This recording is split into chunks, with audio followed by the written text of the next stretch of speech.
What's up, guys, and welcome to this. This is your NXT Battleground 2024 review show. I'm your host, LK, from the SOS Wrestletalk YouTube channel. If you haven't done so already, hit the like button, drop a comment of your thoughts and opinions on this show.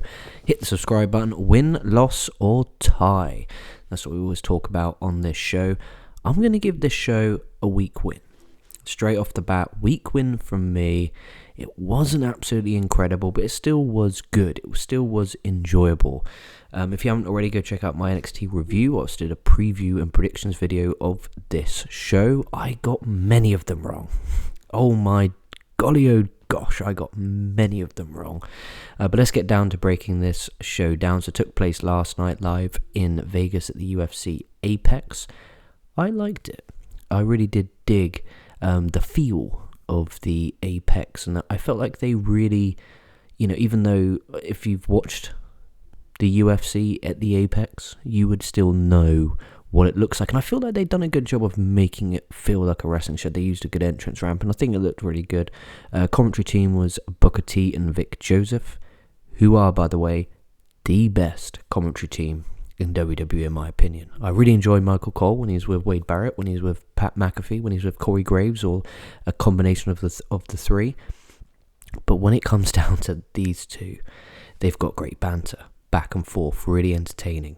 Booker T is just hilarious, and Joseph does a great job on play-by-play. I remember a few years back, I wasn't that keen on Vic Joseph, but he's done some great stuff. He's really built himself up, and he's become a really good commentator. And I'm looking for, if there's going to be a replacement for Michael Cole, it's going to be Vic Joseph. They've tried lots of people, but in my opinion, they keep him down in NXT, keep doing what he's doing, perfecting what he's doing. I think, in my opinion, Vic Joseph will be one heck of a commentator on Monday Night Raw and SmackDown in a few years' time, but don't rush it. And sticking with Booker T, because they got great chemistry. So, opening match of the night was a ladder match to crown the first ever NXT North American Women's Champion. I don't feel they need to have another belt. I really don't think they need another belt, but that's what they do. They wrestling these days, they love, like New Japan has 19 championships, AEW has 50 championships, Ring of Honor has 20 championships. That show stinks. And then, NXT's got so many championships, and then WWE has so many championships. Like, how many belts do we need in wrestling? Everyone has a belt. It's going to come a point. So this one had Sol Ruka against Jada Parker versus Mia Yim versus Fallon Henley versus Lash Legend versus Kalani Jordan. This was really enjoyable and a smart choice to kick off the show. There was some really good spots in there. There was a slingshot corkscrew to the floor by Jordan. Then Ruka hit this one-leg shooting off moonsault to the floor. That was nice. Nasty German suplex from Ruka on Mia Yim. They did this really cool spot where all five of the women hold up Lash Legend in a gorilla press position and dump her over the top onto a ladder. Real nasty landing. That took her out. Yim gets thrown off the top of the ladder and took a nasty top rope bump right on her stomach. That got a "This is awesome" chant. Majority of matches in this show, by the way, got a "This is awesome" chant. The crowd wasn't that loud. They definitely closed off some of the Apex because it's obviously a much bigger building, and obviously they just didn't sell enough tickets. But the crowd wasn't that loud. That's how it came across on TV anyway. There were points in like big spots where they'd get really loud, and then throughout the rest of the match they were quite quiet. Ruka hit this. She, as I mentioned on the NXT review and the Battleground preview show, Ruka hit this. Basically, she is facing forward, does a backwards swanton, and then hits a cutter, and she did two of them, one off a ladder, which looked absolutely incredible. Spot of the match, you need to go check that out. The spot where Ruka hits this swanton into a cutter is absolutely incredible. It'll be on the TikTok or X or whatever social media platform you use. Just look it up. It's absolutely incredible. Jordan then hits a slingshot moonsault onto Yim, who was on a ladder. She then climbs up, gets the belt, boom. Really good from all six women there. Everyone went in there. They shone, they took their bumps, and they got time to shine. And it was a really good opening way to kick off the show. She's the first ever NXT North American champion. We'll have to see where we go from there. Is this belt going to be worth a dime? I'd rather have a women's mid-card belt than women's tag belts.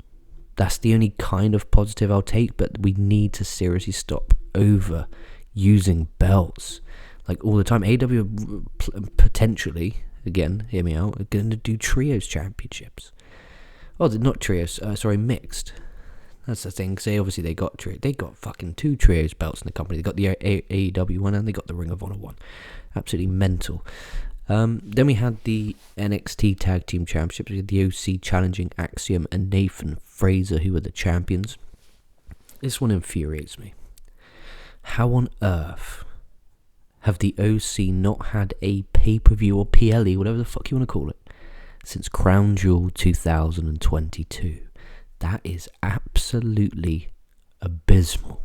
How on earth can you have the OC and not do stuff with them? Why can't you have them, especially now AJ's doing this heel run, he's doing this potential retirement angle that he did, and then obviously turned on Cody. Why not have the OC with him?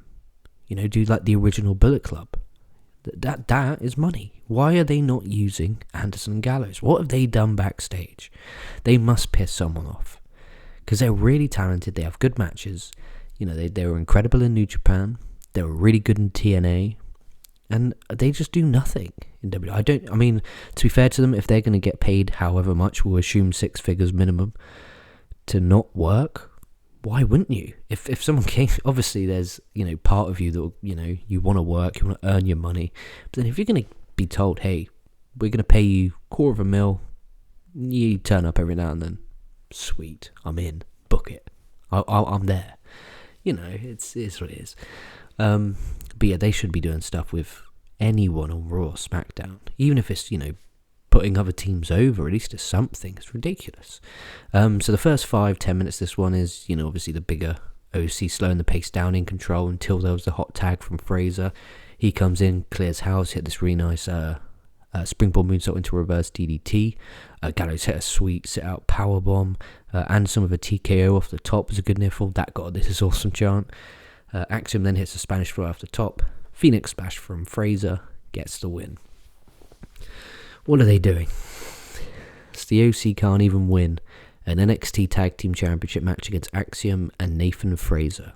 Good match, but in my predictions I said I think the OC should win, and they could have been rebuilt in NXT. They could have gone on a massive run, kind of half a year, and then make the jump, go back over to Raw and SmackDown, take out a big team and be like, look, we've been NXT, perfecting our craft, taking names, beating the life out of this tag team division. Now we're here to take over this tag team division, whether it be Raw or SmackDown, and then bam.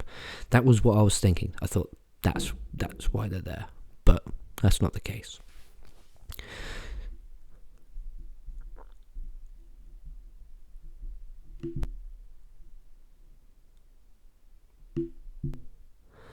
Then we had the NXT Underground.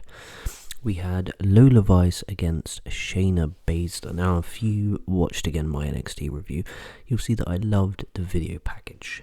The kind of similar to before the fight of a UFC fight or of an MMA fight. And, they did a good video package there again. Obviously, that then gave them time to unload the ring, bring down the ropes, take down the turnbuckles.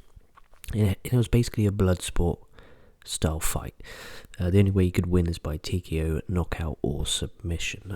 Also, one thing I also really enjoyed is the lighting. It was very dark. It feels like it was a legit fight. And there was wrestlers all around the ring making sure that no one escaped. So there was a few good spots in this one. There was a sleep hold from Vice, and then Baszler basically had her and ran with her on the back and dove off the ring to the floor. There was a non-stop brawling, as you can imagine.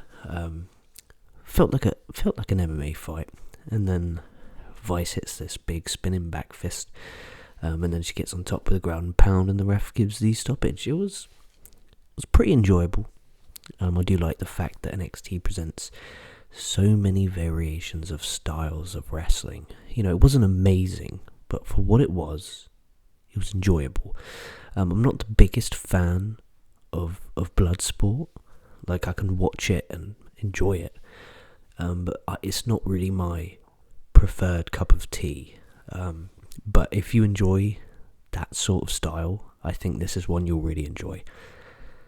Then we had the NXT North American Championship on the line, as we had Oba Femi defending against Wesley and Joe Coffey. This Femi, man, he is a behemoth of a man.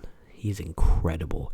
As I said on the predictions, I watched the stuff on Tuesday and the Go Home show, and I wasn't that excited for it. But they're the ones that usually tend to be the matches you enjoy more, the ones you don't have any expectations for, you're not excited for it, it just kind of, it's there. And that's kind of how I felt about this. And when it came on, I was even like, oh fuck, I forgot that this match is even taking place, because I just assumed we're going to go straight to Grayce and Perez and then the main event. But there was some really good stuff in here. There was this incredible spot, which is all over X, which you guys probably have seen, but Femi's basically on the top rope, and he gorilla press and throws Wesley into Coffey, and Lee must have been easily 10, 11, 12 feet in the air, and the camera angle got it spot on. That's one thing since they got rid of Kevin Dunn that they've done really well, and that is the camera angles. Everything's so much better from a production standpoint. Femi hit this pop-up powerbomb on Coffey on the apron, which was brutal, and then Lee did this tope con hilo, which Femi caught in midair into a powerbomb, which was brutal. Wolfgang and Mark Coffey, the Gallus faction, come out, they attack Femi. Lee then hits the cardiac kick, but Gallus pulls out the ref. Lee takes out Gallus with the tope con hero, and then Femi powerbombs everyone to pick up the win. This was a good match. As I said, my expectations were not sky high, but I did enjoy it. And then we went on to my personal match of the night. We had Jordynne Grace challenging Roxanne Perez for the NXT Women's Championship. So the TNA Women's Champion facing the WWE's NXT Women's Champion. And, first of all, I'll never get over the fact the commentator stating that, a TNA wrestler could be a WWE champion come the end of the night. This is obviously the first ever one-on-one match with a TNA wrestler versus a WWE wrestler in a WWE ring. That's fucking incredible. But, back in the day when Black and Gold was in its prime, prime NXT, it was about signing the best independent wrestlers in the world. They could do this now without signing anyone. They could use TNA guys, NWA guys, Noah, New Japan. Well, I don't know about New Japan because they're links with AEW, but All Japan. We could have an EC3 defending the NWA World's Championship on an episode of NXT. Think about that. That's something that could happen. And I prefer this because it's helping the wrestling industry, especially if NXT plans on stealing these guys anyway. At least build up their brand before they rip it from them. This one was just really good. There was a really nasty injury in this one. Grayce's earring ripped in her ear, and there was just blood everywhere. It was proper nasty. Grayce did this Death Valley driver into a powerbomb off the top rope. Perez did this suicide dive into tornado DDT. A incredible counter from the Juggernaut driver into a cutter, which was absolutely out of this world. And then Tatum Paisley comes out. She basically said she just wants gold. It looked like she was going to grab the NXT Women's belt, but she grabs the TNA Knockouts belt. She runs away. Then Dana Brooke comes out, grabs that belt off her, and then Grayce knocks out Brooke. Gets back in the ring. Perez hits Canadian Destroyer 1, 2, 3. Finish was great. Protected Grayce. Made Perez look good. Made Grayce look good. And built some more stories. I reckon Tatum Paisley's going to go over to TNA. There's an open challenge against all odds, I believe it is. I think that's the pay-per-view coming up for TNA. It's a TNA Plus special, not a proper pay-per-view. So I'm fully expecting that. And then also Dana Brooke is going to be on TNA Impact on Thursday. So again, good stuff there, really good stuff. And then we go backstage and Gallus attacks Wesley. It's not noteworthy, but it's setting up a 6-man tag with the Rascals from TNA, whether that's going to be on TNA or if that's going to be on NXT. Yeah, I hope it's on NXT, to be honest. Then we had the main event. We had Trick Williams against Ethan Page. I don't know how I felt about this. I don't know if I enjoyed it or not. I think as a wrestling match, it was alright. It felt very quick. It only went about 15 minutes, 20 max, and I feel like it could have gone a bit longer. But, neither man kind of took control.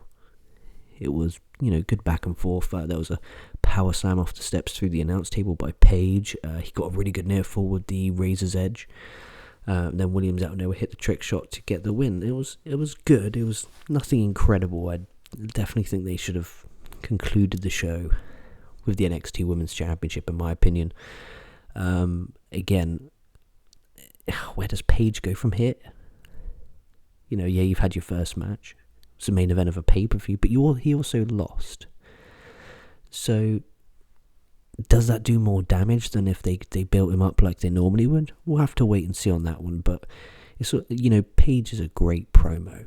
So I really do believe he'll be able to, on Tuesday night on NXT, come up with a reason why he lost, blah blah, it was out of nowhere, won't happen again. And then maybe he can go into a feud with someone else. But with that in mind, overall a good show, an enjoyable wrestling show. I love the fact it was only 2 hours and 12 minutes in length. It really was quick and easy watch. Recommend watching Grayce and Perez. 6-woman opening ladder match was really good. The triple threat was also much better than anticipated. So overall good show, week win. Definitely worth your time watching, especially as how short it is. But with that in mind, guys, I want to thank you for watching. Make sure you drop a comment, your thoughts and opinions on this show. Apologies again about my voice, I'm losing my mind. With that in mind, stay safe, stay well. I'll be catching your asses down the line.